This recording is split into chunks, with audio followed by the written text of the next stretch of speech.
Assalamualaikum dan salam sejahtera.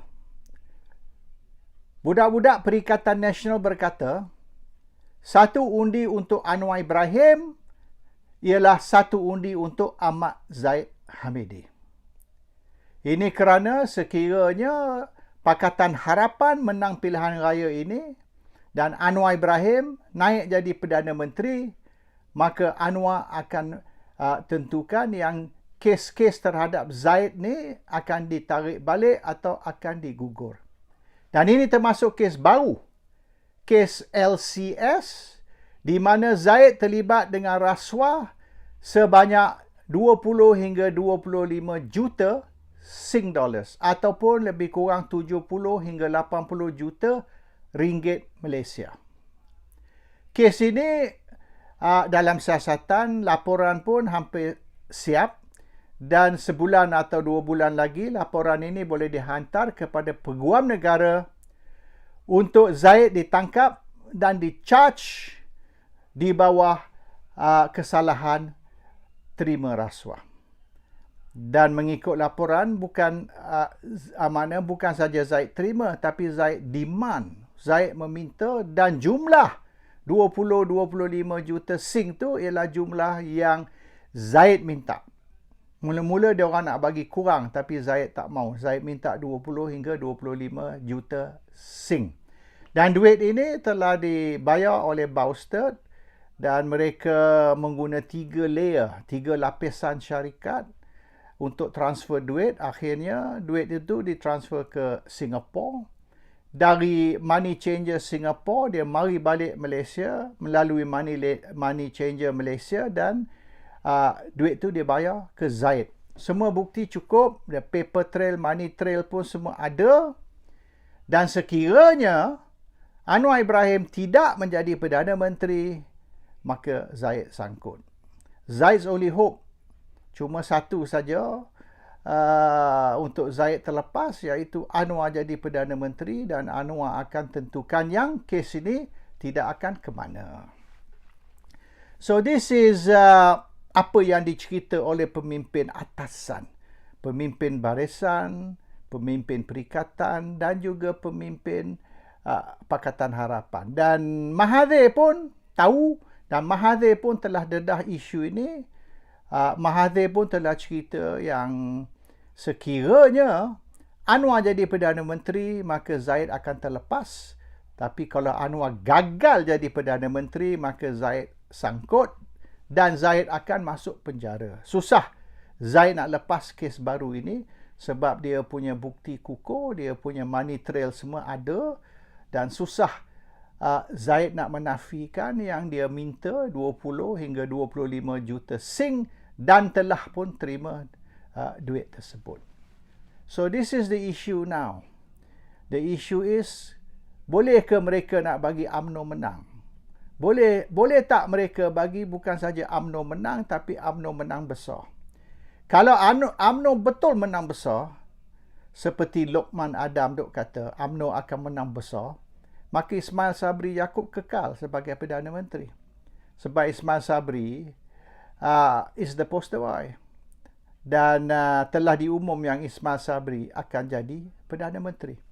Satu cara saja untuk menyekat Ismail Sabri jadi Perdana Menteri, iaitu UMNO tidak menang pilihan raya. UMNO kalah pilihan raya. Dan sekira UMNO kalah pilihan raya, maka UMNO akan perlu membentuk kerajaan, satu kerajaan perpaduan atau unity government dengan satu parti lain atau satu gabungan lain. Dan mengikut laporan yang diorang telah terima, pucuk pimpinan atasan semua dah terima, tidak ada satu gabungan yang akan menang cukup kerusi untuk bentuk kerajaan. Semua gabungan, 5 lah kalau masuk Sabah dan Sarawak, semua akan menang minoriti, bukan majoriti. Jadi sekiranya nak bentuk kerajaan, kena 2 atau 3 gabungan bergabung di bawah satu kerajaan perpaduan ataupun unity government. Dan latest report yang saya terima pagi ini, yang leading sekarang ni gabungan ialah Perikatan Nasional. Saya pun terkejut, saya dengar laporan terkini. Perikatan Nasional is number 1, Pakatan Harapan is number 2. Yang ketiga ialah Barisan Nasional at the bottom. Dan of course lah, kita ada 2 gabungan Sabah dan Sarawak, one each. Dan sekiranya Sabah Sarawak kedua-duanya bergabung di bawah satu East Malaysian Coalition ataupun North Borneo Coalition, maka mereka boleh naik ke tingkat ketiga dan barisan akan jatuh bawah ke tingkat keempat. Bermaknanya number 1 is Perikatan, number 2 is Pakatan, number 3 is East Malaysia or North Borneo Alliance, dan di bawah sekali ialah Barisan Nasional. So kemungkinan besar sekiranya Barisan Nasional nak juga bentuk kerajaan, Barisan Nasional kena setuju bergabung dengan mana-mana gabungan yang mendapat minoriti yang terbesar, bukan majoriti, minoriti yang terbesar. Dan setakat ini, hari ini, minoriti yang terbesar ialah Perikatan Nasional. Bermaknanya kena satu gabungan baru atau unity government di antara Barisan Nasional dan Perikatan Nasional. Ataupun Barisan Nasional boleh juga buat satu gabungan baru dengan Pakatan Harapan. Dan ini bermaknanya no UNAR, no DAP itu akan menjadi cerita dongeng. UNAR dan DAP akan menentukan masa depan Barisan Nasional. So kalau Barisan Nasional masih nak bentuk kerajaan, dia kena pilih di antara unity government dengan Perikatan Nasional atau unity government dengan Pakatan Harapan. 2 tu saja. And the problem now is gabungan GTA tu kita tidak tahu lagi, tapi mereka tidak akan wipe out. Mereka akan menang beberapa kerusi. Dan oleh kerana Dr. Mahathir terlibat dengan GTA, Dr. Mahathir mungkin boleh main peranan untuk membawa 2 gabungan di dalam satu unity government bersama dengan GTA. Bermaknanya 3 gabungan, GTA dan lagi 2. Barisan, Pakatan ataupun Perikatan. Dan sudah tentu North Borneo Alliance ataupun East Malaysian Alliance akan join mana-mana satu gabungan yang berjaya membentuk kerajaan. Whichever coalition manage to form the unity government, Sabah Sarawak ataupun East Malaysia Alliance atau North Borneo Alliance akan menyertai kerajaan. It's going to be very complicated. Satu situasi yang sangat-sangat rumit dan sangat-sangat keliru. Tapi oleh kerana matlamat dia ialah untuk menentukan Ismail Sabri tidak menjadi Perdana Menteri untuk satu penggal lagi selepas pilihan raya. Dan siapa jadi Perdana Menteri ialah orang yang akan boleh membantu Presiden UMNO untuk tidak masuk penjara.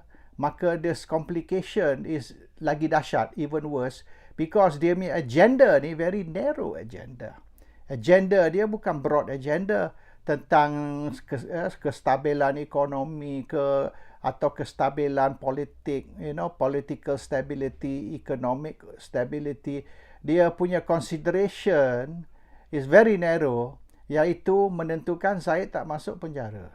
That makes it very complicating sebab di dalam satu agenda begitu narrow, begitu kecil, agenda personal, maka banyak kompromi perlu dibuat. A lot of compromises must be made, and oleh kerana the main factor is Zahid jangan masuk penjara. So with that in mind, expect a very difficult post-GE negotiation. Bermaknanya malam 19 hari bulan ini, banyak telefon lah, negotiation lah, lobbying lah akan berlaku supaya mereka boleh mencari satu formula di mana satu kerajaan perpaduan atau unity government boleh ditubuhkan, dan untuk menentukan yang this unity government ataupun Perdana Menteri yang akan dilantik melalui unity government tersebut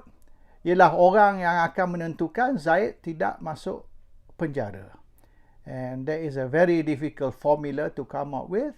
Jadi kita tunggu seminggu lagi, kita tengok. Tapi number one priority is make sure Ismail Sabri Yaakob tak continue sebagai Perdana Menteri. Make sure that Anwar Ibrahim akan menjadi Perdana Menteri. Dan banyak collateral damage perlu dibuat. Sebab collateral damage tersebut ialah necessary evil. Satu pengorbanan yang perlu dibuat. Walaupun bukan untuk kepentingan rakyat, oleh kerana ada very narrow agenda dan agenda untuk orang-orang tertentu. Assalamualaikum. Salam sejahtera.